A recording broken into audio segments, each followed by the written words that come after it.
Surskis. Taip. Atsisukit biškį, trumpam. Bet būkit geras, neduokit man per snukį. Matau, jau nori duoti.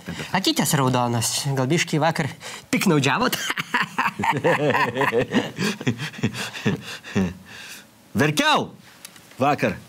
Verkiau, ašarojau, kraujo ašarom. Mirė didis žmogus Kim Čenyras.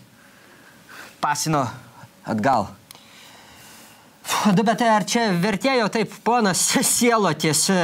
Valstybė toli, stalinistinė diktatūra. Diktatūra. Diktatūra. Taip. Nežinau, nežinau. Keistas tas jūsų užsiėmimas. Diktatūra. Gal ir stalinistinė, bet žinot, aš kaip perskaičiau nekrologę, tai supratau, kokio genijaus yra netekta. Genijaus, kurio Lietuva niekada neturėjo ir neturės. A jūs nemanot, kad to Kim Čenyro biografija suklastota? Tokios biografijos nesuklastosi. Paklausykit, aš net užsirašęs esu. Jo gimimas buvo apvainikuotas dviguba vaivorykšte. Šviesi žvaigždė įsižiebė danguje.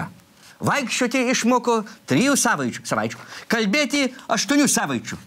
O jūs sakot suklastota? Paskaitykit dar toliau. Gerai. Studijuodamas universitetote rado laiko parašyti ir išleisti 1500 knygų. Parašė 6 operas, kurios, kaip rašo jo biografai, buvo geriausias per visą muzikos istoriją. Tai gal nors vieną knygos ar operos pavadinimą žinote? Nesikabinėkit prie detalių. Smulkmeniška pelė. Skaitam toliau. Pirmą kartą paėmęs golfo lazdą. Iškart pataikė visas dobutės, iškart metė šią sporto šaką, suprask, nėra ką veikti. Savo proto galiomis jis netgi galėjo pakeisti oro sąlygas. Šiaurės Korėjos vyriausybės tinklaraštyje buvo paskelbta, kad jis gyvenime niekada nėra šlapinęsis ir tuštinęsis. Kakojas ta prasme? Tam tikrą prasme taip. Vėliau ši informacija buvo pašalinta, nes greičiausiai genijus pastebėjo, kad pasėdėti tualete su knyga yra savotiškas malonumas.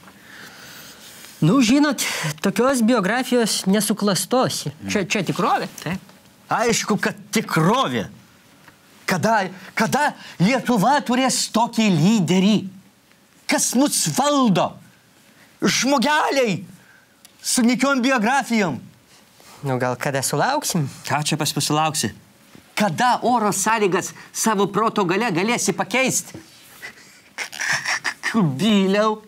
Niekada! Jo, matyt, Kubilius ir sisioja, ir kakoja.